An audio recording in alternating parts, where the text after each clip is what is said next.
Hello, welcome to the SportPad with Eugene Tabang Mangani, the F1 vlog after the German Grand Prix, where we saw Lewis Hamilton taking over the championship lead from Sebastian Vettel. It was another exciting race where we saw a number of talking points, and we'll get down to it. We don't have much time with us, but the story of the show started on Thursday when Mercedes gave Lewis Hamilton that 2-year contract extension with the money that is matching the kind of money that Messi and Neymar is getting at the moment. So he is on some money. That was a big scoop for Mercedes. On Friday, we also saw them giving a one-year extension to Bottas of Mercedes, Valtteri Bottas.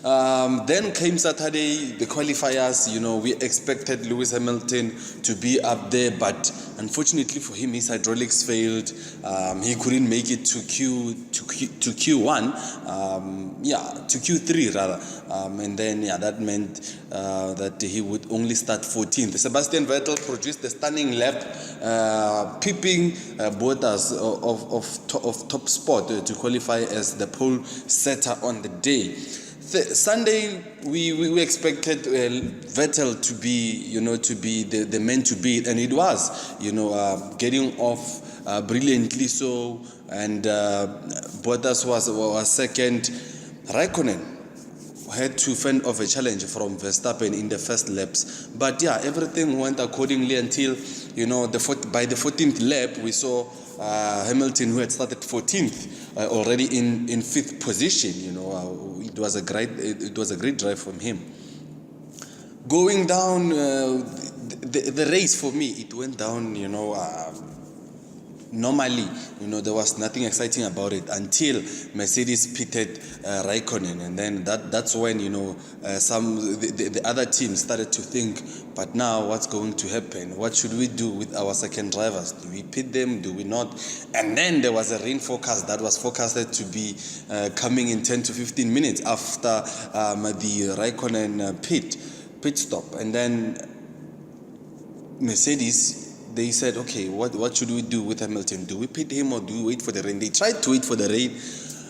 It didn't come as soon as they saw that Hamilton is struggling, or his tires are struggling, they put him in. I think it was 2 laps before the rain came. Then the rain came. Then chaos struck for Lewis Hamilton. When Raikkonen pitted, he came in. I think it was in 3rd place. Then Vettel, while leading, unfortunately, his lead, he crashed, and then his race was done from then on. It was good news for all the almost all of the fans that were on the grandstand, particularly the Max Verstappen fans that had made it from the Netherlands to Germany.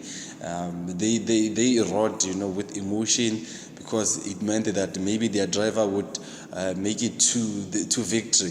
But that meant that it's now a case of who wants it more between Bottas, Verstappen, Raikkonen, and also Hamilton. And Hamilton proved why he is one of the best, or if not the best, of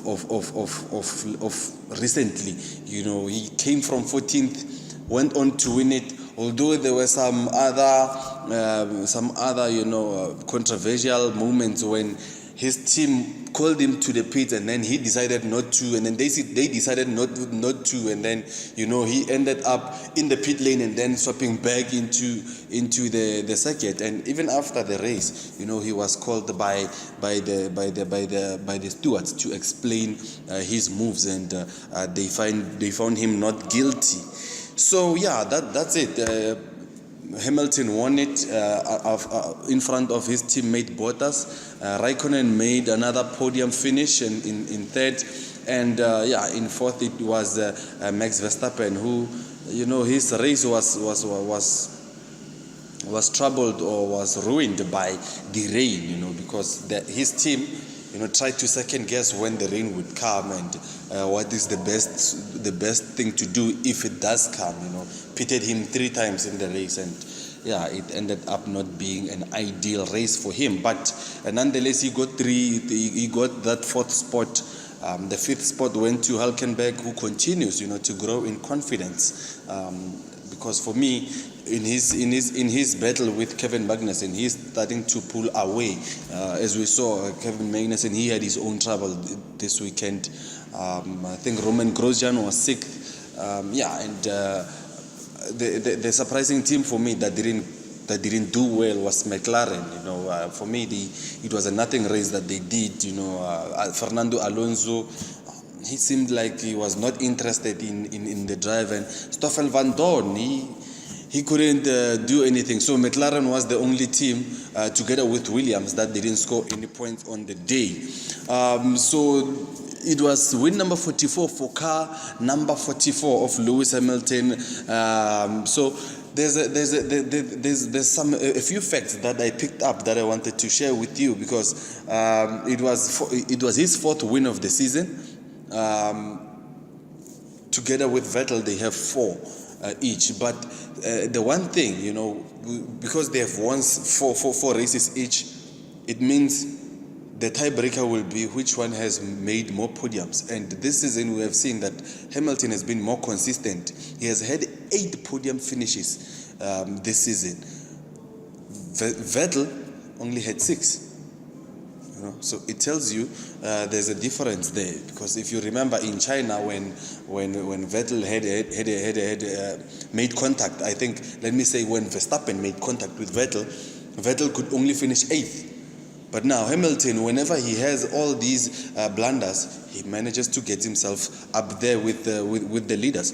So it was another for the Red Bulls. It was another poor race for Ricciardo. I think this is the second time he has DNF'd in 3 races, and surprisingly, he has only had 2 podium finishes, and those were the ones where he won. I think it was in China and also in Monaco. Those were his only victories or only podium finishes. Then, although he is, a bit better when it comes to points, overall points, Verstappen is the one in form when it comes to finishing, because I think he has made 4 podium finishes, and I think he's DNF'd 3 times or 2, while Ricciardo has done more. So that is how the race finished. It was good for Lewis Hamilton and his fans, after the past season, the past race, when they didn't do well in Lewis Hamilton's home race, to come out and win Sebastian Vettel's home race. It was a classic case of karma, coming back and striking back in Lewis Hamilton's favor. So next week around, we're going to the Hungarian Grand Prix, where we will be after. This is the season halfway point now. After the next week, it's the season halfway break, where the drivers will take a break and then come back later. But as you can see on your screen, Lewis Hamilton is leading the drivers' championships, and also ahead of Vettel, who has 17 points, who are differentiated by 17 points rather.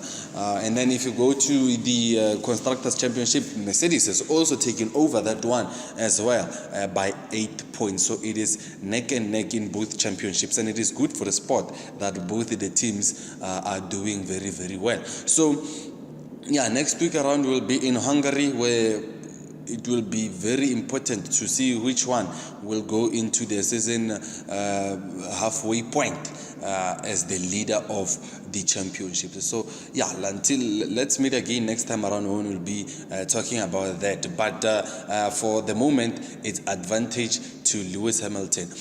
So that's all we have the time for today. Let's meet next week around when we talk about the Hungarian Grand Prix, when the first half of the season would have been over, and then getting into the break, where we will be looking forward to see which one is taking the lead going to the break. So thank you so much from me, Eugene Thabang Manganye, for SportPad. Let's meet next time. Bye-bye.